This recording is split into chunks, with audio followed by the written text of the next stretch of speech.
Monsieur le Président, qu'il y a une solution militaire à la guerre du Sud-Vietnam? Non. Parce que vous savez que le peuple Vietnam, c'est un.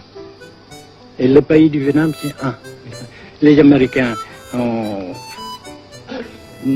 fait une guerre d'agression, comme qui dit, c'est une guerre non déclarée.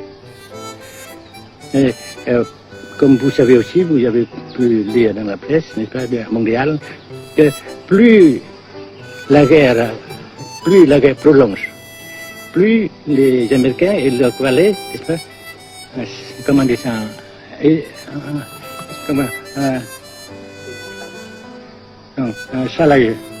s'enliser, et plus ils supportent des échecs, comme vous savez récemment, n'est-ce pas. Par conséquent, la guerre ne peut pas durer éternellement.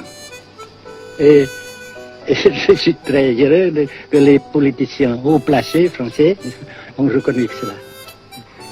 Vous pensez que le général de Gaulle pourrait en quelque sorte, à un certain moment, arbitrer le conflit? Arbitrer, qu'est-ce que vous comprenez par le mot arbitrer? Nous ne sommes pas des équipes de football. Mais au-delà des accords de Genève, si je ne me trompe, une idée du général de Gaulle est la neutralisation de tout le sud-est asiatique. Est-ce que c'est une idée qui vous semble intéressante? Comme j'ai déjà dit quelquefois, c'est une idée intéressante. Mais ça dépend encore de la volonté de ces peuples et la manière comment on procède à réaliser. C'est une grande question. Et je ne peux pas dire que je suis d'accord. Et je ne dis pas que je ne suis pas d'accord, n'est-ce pas? Mais parce que vous dites, par exemple, vous dites fleurs. Fleurs, il y a beaucoup de chapelles de fleurs. Il y a des roses, et des blanches, des rouges, etc. Et il y a qui sont bons et d'autres qui ne sont pas bons. Mais on dit fleurs.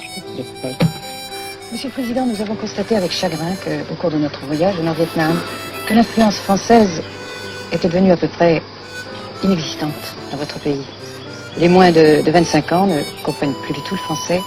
Et je me demande si, à votre idée, des rapports peuvent se rétablir tels que la France continue à jouer une sorte de rôle culturel ici.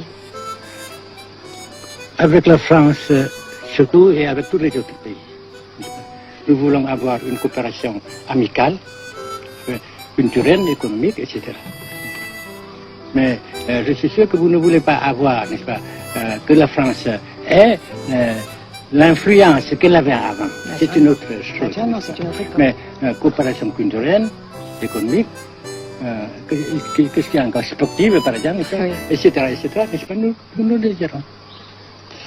Si la guerre se cristallise au sud et se poursuit encore pendant quelques années, pensez-vous que l'avenir économique du Nord-Vietnam soit viable?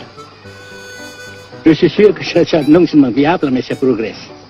Parce que vous avez vu vous-même, vous avez constaté vous-même qu'ici, nous travaillons beaucoup, notre peuple travaille beaucoup, avec abnégation, n'est-ce pas, et avec dévouement, avec enthousiasme.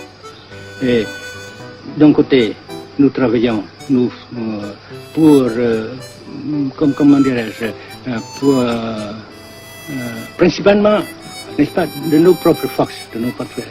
Et aussi, nous avons, n'est-ce pas, l'aide fraternelle des pays socialistes, n'est-ce pas. Alors, nous, jusqu'ici et après cela, n'est-ce pas, nous avons déjà réalisé des progrès. Pas très grand comme nous voulons, mais nous avons réalisé des progrès. Et dans l'avenir, nous progressons nous-mêmes. Mais vous mentionnez l'aide des pays socialistes. Est-ce que cette aide ne s'est pas trouvée légèrement compromise à la suite du conflit idéologique entre la Russie et la Chine? Non, parce que ces questions, n'est-ce pas, différences idéologiques entre nos différents partis frères, c'est nos affaires intérieures. Ça passera. Et l'unité, ça se fera. Mais l'aide fraternelle continue et continuera. Et c'est très précieux pour nous. Bien sûr. Mais certains ont l'impression chez nous, Monsieur le Président, que le Nord-Vietnam se trouve actuellement assez isolé, asphyxié même, et que politiquement, il pourra difficilement éviter de devenir une sorte de satellite de la Chine. Qu'est-ce qu'on peut répondre à cela? Jamais.